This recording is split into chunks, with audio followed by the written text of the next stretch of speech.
ಅಮ್ಮ ಸ್ಪಂದನ ಬಾಮ್ಮ.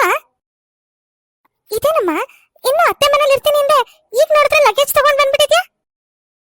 ಯಾಕಮ್ಮ ನಾನ್ ಅಲ್ಲೇ ಇರ್ಬೇಕಿತ್ತ, ಇಲ್ಲಿಗ್ ಬರ್ಬಾರ್ದಿತ್ತ? ಇದ್ಯಾಕೆ ಹೀಗ್ ಮಾತಾಡ್ತಿದ್ಯಾ? ಇದ್ ನಿನ್ ಮನೇನೆ ತಾನೆ. ಅತ್ತೆ ಊರಿಗೆ ಹೋಗ್ತೀನಿ ಅಂತ ಕುಣ್ಕೊಂಡ್ ಹೋದ್ಯಲ್ಲ, ಈಗ ಹೀಗ್ ಹೋದವಳು ಹಾಗ್ ವಾಪಸ್ ಬಂದಿದ್ಯಾ? ಅದಕ್ಕೆ ಕೇಳ್ದೆ. ಅಲ್ಲಿದ್ರೆ ನನ್ನಿಂದ ಅತ್ತೆಗ್ ತೊಂದ್ರೆನೆ.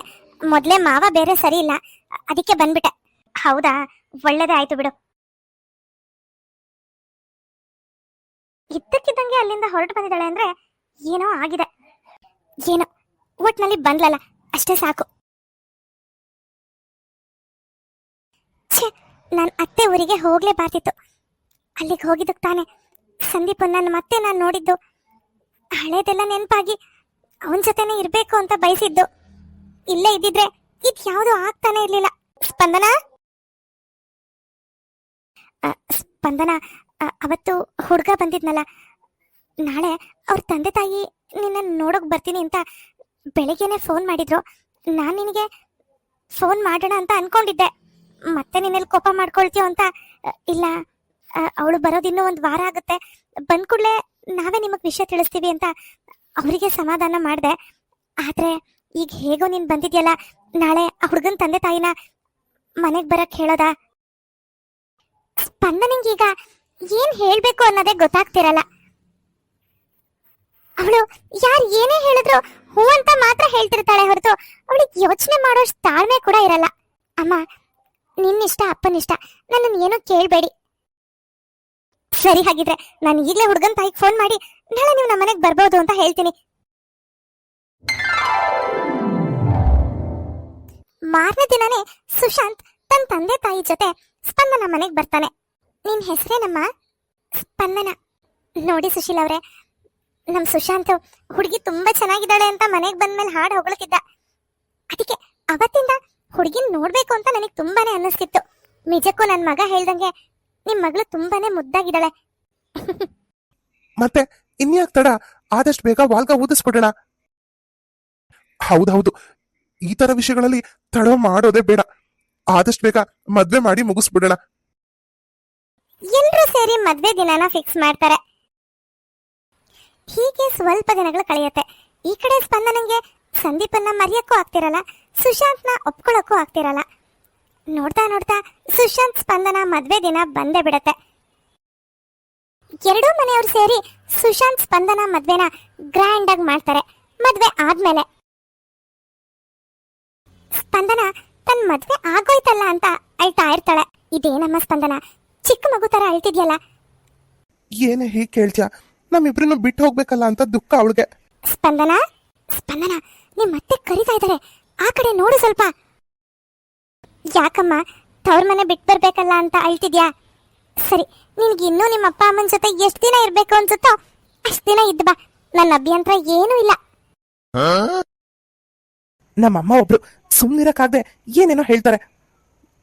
ಸ್ಪಂದನ ನೋಡ್ದಾಗ್ಲಿಂದ ಅವ್ರ ಜೊತೆ ಸರಿಯಾಗಿ ಮಾತು ಕೂಡ ಆಡಕ್ಕಾಗಿಲ್ಲ ನನ್ಗೆ. ಈಗ ಮದ್ವೆ ಆಯ್ತು, ಇನ್ಮೇಲೆ ನಾನು ಅವ್ರ ಜೊತೆನೆ ಇರ್ಬೋದು ಅಂತ ಅನ್ಕೊಂಡ್ರೆ ಇವಳೊಬ್ರು ನಿಂಗೆ ಎಷ್ಟ್ ದಿನ ತವ್ರ ಮಂದಿ ಇರ್ಬೇಕು ಅನ್ಸುತ್ತೋ ಅಷ್ಟ್ ದಿನ ಇದ್ ಬಾ ಅಂತ ಹೇಳ್ತಾ ಇದ್ದಾರೆ. ನೀವು ತಮಾಷೆ ಮಾಡ್ತಿಲ್ಲ ತಾನೆ? ನಾನ್ ಯಾಕೆ ತಮಾಷೆ ಮಾಡ್ಲಿ? ಪಾಪ ಅವಳು ಅಳೋದನ್ನ ನನ್ನಿಂದ ನೋಡಕ್ ಆಗ್ತಿಲ್ಲ. ಅವಳಿಗೆ ಯಾವಾಗ ಬರ್ಬೇಕು ಅನ್ಸುತ್ತೋ ಆಗ್ಲೇ ಬರ್ಲಿ. ಸುಶಾಂತೆ ಮಧ್ಯ ಮಧ್ಯ ಬಂದು ಅವಳನ್ನ ಮಾತಾಡ್ಸ್ಕೊಂಡು ಹೋಗ್ತಿರ್ತಾನೆ. ಸರಿ, ಹಾಗಿದ್ರೆ ನಾವಿನ್ ಬರ್ತೀವಿ.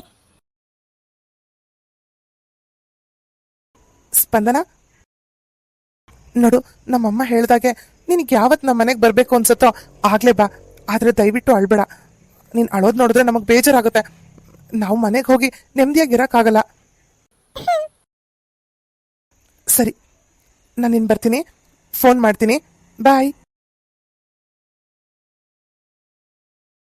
ನಾನೇ ಮದುವೆ ಮಾಡ್ಕೊಂಡಿದ್ದು ತಪ್ಪೋ ಸರಿನೋ ನನಗೆ ಗೊತ್ತಾಗ್ತಿಲ್ಲ. ಸಂದೀಪನ್ ಜೊತೆ ಕಳೆದಿದ್ದು ಒಂದೊಂದು ಕ್ಷಣನೂ ನೆನಪಾಗುತ್ತೆ. ಅವ್ನ್ ಬೇಕು ಅನ್ಸುತ್ತೆ. ಮತ್ತೊಂದ್ಸರಿ ಅವನಿಗೆ ಮದ್ವೆ ಆಗಿದೆ, ಅವನನ್ನ ನಾನಿವಾಗ ಬಯಸ್ಬಾರ್ದು. ಒಂದ್ ವೇಳೆ ಬಯಸಿದ್ರು ಅವನ್ ಹೆಂಡತಿಗೆ ಅನ್ಯಾಯ ಮಾಡ್ದಂಗಾಗುತ್ತೆ ಅನ್ಸುತ್ತೆ. ನಾನೇ ಮದ್ವೆ ಮಾಡ್ಕೋಬಾರ್ದಾಗಿತ್ತ ಏನು ಅಂತಾನೆ ಅರ್ಥ ಆಗ್ತಿಲ್ವಲ್ಲ. ಈ ಕಡೆ ಸುಶಾಂತ್ ಮನೆಗೂ ಹೋಗಕ್ ಮನ್ಸ್ ಬರ್ತಿಲ್ಲ. ತವ್ರ ಮನೇಲಿರಕ್ಕೂ ಒಂಥರ ಹಿಂಸೆ ಆಗ್ತಿದೆ. ಏನ್ ಮಾಡ್ಬೇಕು ಅಂತಾನೆ ಗೊತ್ತಾಗ್ತಿಲ್ಲ ನಂಗೆ. ಒಂದ್ ವೇಳೆ ನನ್ ಸುಶಾಂತ್ ಮನೆಗೆ ಹೋಗೋ ಮನ್ಸು ಮಾಡಿದ್ರು ನಾನು ಅವ್ರ ಹತ್ರ ಈ ವಿಷಯ ಎಲ್ಲ ಹೇಳ್ದೆ. ಅವ್ರ ಜೊತೆ ಹೇಗ್ ಸಂಸಾರ ಶುರು ಮಾಡಕ್ಕಾಗತ್ತೆ? ಹಾಗೆ ಮಾಡಿದ್ರೆ ನಾನು ಸುಶಾಂತ್ಗೆ ಅನ್ಯಾಯ ಮಾಡ್ತಿದ್ದೀನಿ ಅನ್ಸುತ್ತೆ. ಇಲ್ಲ, ನಾನು ಸುಶಾಂತ್ಗೆ ಎಲ್ಲ ವಿಚಾರ ಹೇಳ್ಬಿಡ್ಬೇಕು. ಸಂದೀಪ್ ಒಂದ್ ವೇಳೆ ಕೆಟ್ಟವನಾಗಿದ್ರು ಮದ್ವೆ ಆಗಿರ್ಲಿಲ್ಲ ಅಂದಿದ್ರೆ ಅವನಿಗೆ ಒಳ್ಳೆ ಬುದ್ಧಿ ಹೇಳಿ ನನ್ನ ಕಡೆ ಸೆಳ್ಕೊಂಡು ಅವನನ್ನ ಹೇಗೋ ಬದಲಾಯಿಸಿ ಅವನ ಜೊತೆ ಇದ್ಬಿಡ್ತಿದ್ದೆ. ಆದ್ರೆ ಆದ್ರೆ ಇವಾಗ ನನಗೆ ಸುಶಾಂತ್ ಜೊತೆ ಮದ್ವೆ ಆಗಿದೆ. ಸ್ಪಂದನಂಗೆ ಯಾವ ರೀತಿ ಯೋಚನೆ ಮಾಡಿದ್ರು ಏನ್ ಮಾಡ್ಬೇಕು ಅಂತಾನೆ ಗೊತ್ತಾಗ್ತಿರಲ್ಲ. ಅವಳಿಗೆ ಯಾವ ಪ್ರಶ್ನೆಗಳಿಗೂ ಸರಿಯಾಗಿ ಉತ್ತರ ಸಿಗ್ತಿರಲ್ಲ. ಹಲೋ ಹಲೋ ಸ್ಪಂದನ, ನಾವಿವಾಗ ತಾನೇ ಮನೆಗೆ ಬಂದ್ವಿ. ಅದನ್ನ ಹೇಳೋಣ ಅಂತಾನೆ ಫೋನ್ ಮಾಡಿದೆ. ಏನ್ ಮಾಡ್ತಿದ್ದೆ? ಏನಿಲ್ಲ, ಸುಮ್ಮನೆ ಬೇಜಾರಾಗ್ತಿತ್ತು, ಹಾಗೆ ಕೂತಿದ್ದೆ. ಬೇಜಾರ? ಯಾಕೆ ಬೇಜಾರು? ನಾನು ನಿನ್ನನ್ ಬಿಟ್ಬಿಟ್ ಬಂದೆ ಅಂತನಾ? ನಾನು ಎಲ್ಲಿ ನಿನ್ನನ್ ಬಿಟ್ಬಿಟ್ ಬಂದೆ? ನೀನೇ ಬರಲ್ಲ ಅಂದಿದ್ದು. ಇನ್ನೊಂದಷ್ಟು ದಿನ ತವ್ರ ಮನೇಲೇ ಇರ್ಬೇಕು ಅಂತ ನಿನಗ್ ತಾನೇ ಅನ್ಸಿದ್ದು. ಸ್ಪಂದನ, ನಿಜ ಹೇಳ್ಬೇಕಂದ್ರೆ ನಿನ್ನನ್ ಬಿಟ್ಬಿಟ್ ಬರಕ್ಕೆ ನಂಗೆ ಸ್ವಲ್ಪನೂ ಇಷ್ಟ ಇರ್ಲಿಲ್ಲ. ಆದ್ರೆ ನಮ್ಮಮ್ಮ ನಿಮ್ ತಂದೆ ತಾಯಿ ಮುಂದೆ ಹೇಳ್ಬಿಟ್ರಲ್ಲ, ಅದಕ್ಕೆ ಸುಮ್ನಾದೆ. ಸುಶಾಂತ್ ಇಷ್ಟೆಲ್ಲ ಮಾತಾಡ್ತಿದ್ರು ಸ್ಪಂದನ ಒಂದೂ ಮಾತಾಡ್ತಿರಲ್ಲ. ಯಾಕೆ ಸ್ಪಂದನ, ಏನು ಮಾತಾಡ್ತಿಲ್ಲ? ಹಾಗೇನಿಲ್ಲ. ನನ್ ಜೊತೆ ಮನೆಗಂತೂ ಬರ್ಲಿಲ್ಲ, ಅಟ್ಲೀಸ್ಟ್ ಫೋನಲ್ಲಾದ್ರೂ ಮಾತಾಡ್ಬೋದಲ್ವಾ? ಎಲ್ಲ ವಿಚಾರನೂ ಫೋನಲ್ಲಿ ಮಾತಾಡಕ್ ಆಗಲ್ವಲ್ಲ. ನಾನು ನಿಮ್ಮ ಹತ್ರ ಎದುರುಗಡೆನೆ ತುಂಬಾ ವಿಚಾರಗಳನ್ನ ಮಾತಾಡ್ಬೇಕು. ಹೌದಾ? ಹಾಗಿದ್ರೆ ನನ್ ಜೊತೆ ಇವತ್ ಮನೆಗ್ ಬಂದ್ಬಿಡ್ಬೋದಾಗಿತ್ತಲ್ಲ. ಯಾಕೆ ಬರೋಕ್ ಮೀನಾಮೇಷ ಎಣ್ಸಿದ್ದು? ಅಲ್ಲಿಗೆ ಬರಕ್ಕೂ ಆಗ್ತಿಲ್ಲ, ಇಲ್ಲಿ ಇರಕ್ಕೂ ಆಗ್ತಿಲ್ಲ. ನಂಗೇನ್ ಮಾಡ್ಬೇಕು ಅಂತಾನೆ ಗೊತ್ತಾಗ್ತಿಲ್ಲ. ಎರಡನ್ನು ನೀನೇ ಹೇಳಿದ್ರೆ ನಾನೇನ್ ಹೇಳಿ? ಸರಿ, ಹಾಗಿದ್ರೆ ನಾನ್ ಸ್ವಲ್ಪ ಫ್ರೆಶ್ ಅಪ್ ಆಗ್ತೀನಿ, ಆಮೇಲೆ ಫೋನ್ ಮಾಡ್ತೀನಿ. ಒಂದ್ ನಿಮಿಷ, ನೀವ್ ಯಾವ ಟೈಮಲ್ಲಿ ಫ್ರೀ ಇರ್ತೀರಾ? ನಾನ್ ನಿಮ್ ಜೊತೆ ಮಾತಾಡ್ಬೇಕು ಅಂದ್ರೆ. ಸ್ಪಂದನ, ಏನ್ ಹೀಗ್ ಕೇಳ್ತಿದ್ಯಾ? ನೀನ್ ನನ್ ಹೆಂಡ್ತಿ, ನೀನ್ ಯಾವಾಗ ಬೇಕಿದ್ರು ನನಗ್ ಫೋನ್ ಮಾಡ್ಬೋದು. ಅದ್ರಲ್ಲೇನಿದೆ? ಅದ್ ಹಾಗಲ್ಲ, ನಿಮ್ ಹತ್ರ ತುಂಬಾ ವಿಷಯಗಳನ್ನ ಮಾತಾಡ್ಬೇಕು.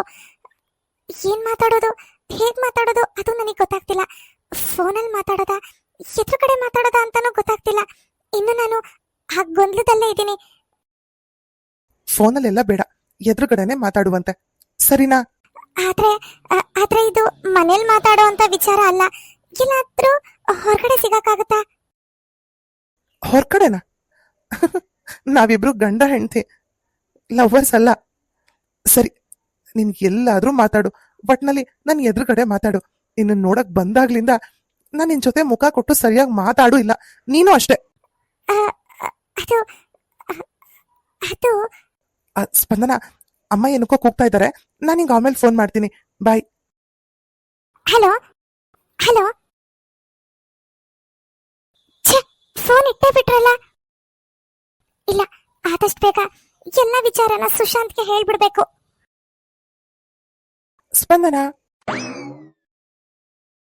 ನೀವು ಇಲ್ಲಿಗೆ ಬಂದ್ಬಿಟ್ರಾ? ಹಾ, ಅದೇನೋ ಮಾತಾಡ್ಬೇಕು ಅಂತ ಅಂದ್ಯಲ್ಲ, ಅದಕ್ಕೆ ಬಂದೆ. ಏನ್ ವಿಷಯ? ಅದು ಅದು ನಾನು ನಿಮ್ಮ ಹತ್ರ ಒಂದ್ ವಿಷಯ ಹೇಳ್ಬೇಕು. ಅದನ್ನ ಹೇಳ್ಬೇಕೋ ಬೇಡವೋ ಒಂದು ಗೊತ್ತಾಗ್ತಿಲ್ಲ. ಸ್ಪಂದನ, ನಿಮ್ ಹತ್ರ ಏನೋ ಮಾತಾಡ್ಬೇಕು ಅಂತ ಹೇಳಿದಕ್ ತಾನೇ ನಾನು ಓಡೋಡ್ ಬಂದಿದ್ದು.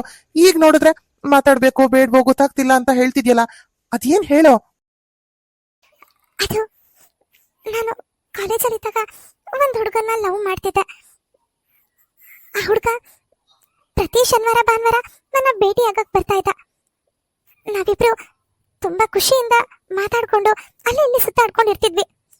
ಇಷ್ಟು ವರ್ಷಗಳ ಕಾಲ ಆ ಹುಡುಗ ಎಲ್ಲಿದ್ದ ಏನೋ ನನಗೊಂದು ಗೊತ್ತಿಲ್ಲ. ನಾನು ರೀಸೆಂಟ್ ಆಗಿ ನಮ್ಮ ಅತ್ತೆ ಊರಿಗೆ ಹೋಗಿದ್ದೆ. ಆಗ ಮತ್ತೆ ಆ ಹುಡುಗನಲ್ಲಿ ನೋಡ್ದೆ. ಆದ್ರೆ ಅವನಿಗೆ ಮದುವೆ ಆಗೋಗಿತ್ತು. ಆ ವಿಚಾರನೂ ನನಗೆ ಗೊತ್ತಿರ್ಲಿಲ್ಲ. ಸ್ಪಂದನ ಎಲ್ಲಾ ವಿಚಾರನೂ ಸುಶಾಂತ್ ಹತ್ರ ಹೇಳ್ತಾಳೆ. ಓ, ಅದಕ್ಕೆ ನಾನು ನಮ್ಮನೆಗ್ ಬರ್ದೆ ಇಲ್ಲೇ ಇರೋದು. ಅದ್ ಸರಿ, ಮದ್ವೆಗ್ ಮುಂಚೆನೆ ಈ ವಿಷಯ ನನ್ನ ಹತ್ರ ಯಾಕೆ ಹೇಳಿಲ್ಲ? ನಾನ್ ಹೇಳ್ಬೇಕು ಅನ್ನೋ ಅಷ್ಟರಲ್ಲೇ ಮದ್ವೆ ನಡೆದು ಹೋಯ್ತು. ನಾನ್ ನಿನ್ನ ಫಸ್ಟ್ ಟೈಮ್ ನೋಡಕ್ ಬಂದಾಗ ನಿನ್ನ ಕೇಳಿದ್ದೆ ತಾನೆ, ಈ ಮದ್ವೆ ನಿನಗೆ ಇಷ್ಟ ಇದೆಯಾ ಅಂತ. ಅವಾಗ ನಮ್ಮಪ್ಪ ಅಮ್ಮನ ಇಷ್ಟನೇ ನನ್ನ ಇಷ್ಟ ಅಂತ ಹೇಳಿದೆ. ಈಗ ನೋಡಿದ್ರೆ ಈ ರೀತಿ ಎಲ್ಲ ಹೇಳ್ತಾ ಇದೆಯಲ್ಲ. ನೋಡಿ, ಅವತ್ತಿನ ಪರಿಸ್ಥಿತಿ ಹಾಗಿತ್ತು. ನನಗೆ ಏನ್ ಹೇಳ್ಬೇಕು ಅಂತಾನೆ ಗೊತ್ತಾಗ್ತಿರ್ಲಿಲ್ಲ. ಏನೋ ಒಂದ್ ಹೇಳಿ ತಪ್ಪಿಸ್ಕೊಳ್ಳೋಣ ಅಂತ ಆ ರೀತಿ ಹೇಳ್ಬಿಟ್ಟೆ. ಅವಾಗ್ಲಾದ್ರೂ ಹೇಳಿದಿದ್ರೆ ನಾನಂತೂ ನಿನ್ನ ಖಂಡಿತ ಮದ್ವೆ ಆಗ್ತಿರ್ಲಿಲ್ಲ. ನಿನ್ ಜೀವನ ಹಾಳು ಮಾಡ್ಕೊಳ್ಳೋದು ಅಲ್ದೆ ಈಗ ನನ್ ಜೀವನನು ಹಾಳು ಮಾಡ್ಬೇಕು ಅಂತ ಅನ್ಕೊಂಡಿದ್ಯಾ ನೀನು? ಆ ರೀತಿ ಏನೂ ಇಲ್ಲ. ನೀವು ತಪ್ಪು ತಿಳ್ಕೊಬೇಡಿ. ನಿಮ್ ಜೀವನ ಹಾಳು ಮಾಡ್ಬೇಕು ಅಂತ ಅನ್ಕೊಂಡಿದ್ರೆ ನಾನು ಈ ವಿಚಾರನೇ ಹೇಳ್ತಿರ್ಲಿಲ್ಲ. ಹಾಗಿದ್ದವಳು ಮದ್ವೆಗ್ ಮುಂಚೆನೆ ಈ ವಿಚಾರ ಹೇಳ್ಬೇಕಿತ್ತು. ಮದ್ವೆ ಆದ್ಮೇಲೆ ಯಾಕೆ ಹೇಳ್ತಿದ್ಯಾ? ಅದು ಅದು ನೋಡು, ಇನ್ ಮುಂದೆ ನನಗೂ ನಿನಗೂ ಯಾವ ಸಂಬಂಧನೂ ಇಲ್ಲ. ನಾನ್ ಈಗ್ಲೇ ಹೋಗಿ ನಿಮ್ಮಪ್ಪ ಅಮ್ಮಂಗೆ ನಮ್ಮಪ್ಪ ಅಮ್ಮಂಗೆ ಎಲ್ಲ ವಿಚಾರ ಹೇಳ್ತೀನಿ. ಸ್ಪಂದನ, ಯಾಕಮ್ಮ ಒಬ್ಳೆ ಬಂದು ಇಲ್ಲಿ ಕೂತಿದ್ಯಾ? ಅದು ಅಪ್ಪ, ಸುಶಾಂತ್ ಅವ್ರ ತಂದೆ ತಾಯಿ ಆಗ್ಲೇ ಹೋದ್ರಲ್ಲಮ್ಮ. ನೀನೇನೋ ಇನ್ನೊಂದ್ ಸ್ವಲ್ಪ ದಿನ ತವ್ರ ಮನೇಲೆ ಇದ್ ಬರ್ತೀನಿ ಅಂತ ಅಂದ್ಯಂತಲ್ಲ, ಅದಕ್ಕೆ ಅವ್ರು ಹೋದ್ರು. ಅದ್ ಸರಿ, ಆಗ್ಲಿಂದ ಒಬ್ಳೆ ಇಲ್ಲಿ ಕೂತ್ಕೊಂಡು ಏನ್ ಮಾಡ್ತಿದ್ಯಾ? ನಿಮ್ಮಮ್ಮ ಸ್ಪಂದನ ಎಲ್ಲೂ ಕಾಣಿಸ್ತಿಲ್ಲ, ಎಲ್ಲಿ ಹೋದ್ಲು ನೋಡಿ ಸ್ವಲ್ಪ ಅಂದ್ಲು, ಅದಕ್ಕೆ ಹುಡ್ಕೊಂಡ್ ಬಂದೆ. ಸುಮ್ನೆ ಒಳಗಡೆ ತುಂಬಾ ಸೆಕೆ ಅನ್ನಿಸ್ತಿತ್ತಪ್ಪ, ಅದಕ್ಕೆ ಇಲ್ಲಿ ಕೂತಿದ್ದೆ. ಸರಿ, ನೀವು ನಡೀರಿ, ನಾನು ಬರ್ತೀನಿ. ಅಯ್ಯಪ್ಪ, ಅಂದ್ರೆ ಇಷ್ಟೊತ್ತು ನಾನು ಕಂಡಿದ್ದು ಕನ್ಸ? ಹೀಗೆಲ್ಲ ಆಗ್ಬಹುದು ಅಂತ ನಾನೇ ಯೋಚನೆ ಮಾಡ್ಕೊಳ್ತಿದ್ನ. ಅಯ್ಯೋ ದೇವ್ರೆ, ಈ ವಿಚಾರನ ಸುಶಾಂತ್ಗೆ ಹೇಳಕ್ ಬೇಡವಾ ಹಾಗಿದ್ರೆ? ಸ್ಪಂದನ ತನ್ನ ಗಂಡನ ಮನೆಗೆ ಹೋಗಕ್ ಮುಂಚೆ ತನ್ನ ಗಂಡನ್ಗೆ ಎಲ್ಲಾ ವಿಚಾರನೂ ಹೇಳ್ತಾಳ ಅಥವಾ ಹೇಳಲ್ವಾ? ಮುಂದೇನಾಗುತ್ತೆ ಅನ್ನೋದನ್ನ ನೆಕ್ಸ್ಟ್ ಎಪಿಸೋಡ್ ನಲ್ಲಿ ನೋಡೋಣ. ಈ ಎಪಿಸೋಡ್ ನಿಮ್ಗೆ ಸ್ವಲ್ಪನಾದ್ರೂ ಇಷ್ಟ ಆಗಿದ್ರೆ ಪ್ಲೀಸ್ ನಮ್ಮ ಚಾನಲ್ ಸಬ್ಸ್ಕ್ರೈಬ್ ಮಾಡಿ, ಹಾಗೆ ಲೈಕ್ ಮಾಡಿ, ಶೇರ್ ಮಾಡಿ, ಕಮೆಂಟ್ ಮಾಡಿ. ನೆಕ್ಸ್ಟ್ ಎಪಿಸೋಡ್ ನಲ್ಲಿ ಸಿಗೋಣ. By friends.